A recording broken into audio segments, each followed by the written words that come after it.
حضرت امام حسین کی قربانی کو اتہاس میں محرم کے روپ میں منایا جاتا ہے۔ محرم کو غم کا مہینہ بھی کہتے ہیں۔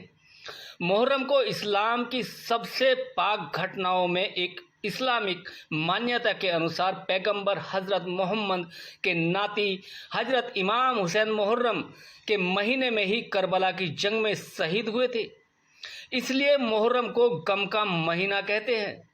محرم اسلام کی سب سے پاک گھٹناؤں میں سے ایک اسلامک مانیتا کے انوسار پیغمبر حضرت محمد کے ناتی حضرت امام حسین محرم کے مہینے میں کربلا کی جنگ میں شہید ہوئے تھے، اس لیے محرم کو غم کا مہینہ کہا جاتا ہے۔ کربلا کی جنگ میں بادشاہ یزید اور امام حسین کے بیچ میں ہوئی تھی یہ جنگ۔ اسلام کی بنیاد کے قریب 50 سال بعد کی بات، مکہ سے دور سیریا کے گورنر یزید نے خود کو خلیفہ گھوشت کر دیا۔ اس کے کام کرنے کا طریقہ اسلام کے بالکل خلاف تھا۔ وہ کسی تاناشاہی کی طرح حکومت کرنا چاہتا تھا۔ یہی وجہ تھی کہ حضرت امام حسین نے یزید کو خلیفہ ماننے سے انکار کر دیا۔ اس سے یزید کے غصے کی آگ بھڑک اٹھی۔ اس نے اپنے خاصم خاص والد بن عتوہ کو فرمان لکھا کہ تم حسین سے میرے حکم کی تعمیل کراؤ، اگر وہ نہیں مانے تو ان کا سر کٹوا کر دربار میں بھیجیں گے۔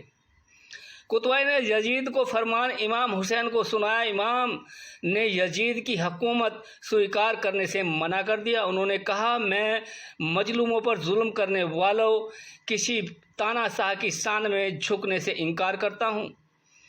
اس کے بعد امام حسین مکہ شریف پہنچے۔ وہاں یزید نے اپنی فوج کے سپاہیوں کو مسافر بنا کر حسین کا قتل کرانے کے لیے بھیج دیا۔ اس بات کا پتہ حضرت امام حسین کو چل گیا اور خون خرابے کو روکنے کے لیے حضرت حسین حج کی بجائے عمرہ کرنے خاندان سمیت عراق گئے۔ عمرہ 2 گھنٹے کے اندر تیزی سے کیا جانے والا ادھکتم عمل ہے، وہیں حج کئی دنوں تک چلنے والی لمبی پرکریا ہے۔ محرم مہینے کی 2 تاریخ 21 ہجری کو امام حسین اپنے پریوار کے ساتھ کربلا میں تھے۔ وہ 1 ہفتے تک یزید کی فوج کو امن کی راہ پر چلنے کے لیے سمجھاتے رہے، لیکن فوج اپنے خلیفہ کے حکم پر عمل کرنے کے لیے اڑی رہی۔ اس کے بعد حضرت حسین نے کہا، تم مجھے 1 رات کی مہلت دو تاکہ میں اللہ کی عبادت کر سکوں۔ اس رات کو ہی عاشوراء کی رات کہا جاتا ہے۔ اگلی صبح خونی جنگ ہوئی۔ اسلامک اتہاس کے انوسار یزید کی 80,000 فوج کے سامنے امام حسین کے 72 جانثاروں نے ایسی جنگ لڑی، اس کا مرید ان کی دشمن فوج بھی ہو گئی۔ حسین نے اپنے نانا اور والد کے سکھائے ہوئے ایمان کا دامن مضبوطی سے پکڑا رکھا۔ ان کے کئی ساتھی اور پریوار کے سدسیہ شہید ہو گئے۔ محرم کے دن تک حسین اپنے بھائیوں اور ساتھیوں کی میت کو دفناتے رہے۔ لڑتے لڑتے جب نماز کا وقت قریب آ گیا تو انہوں نے دشمن فوج سے عصر کی نماز ادا کرنے کو کہا۔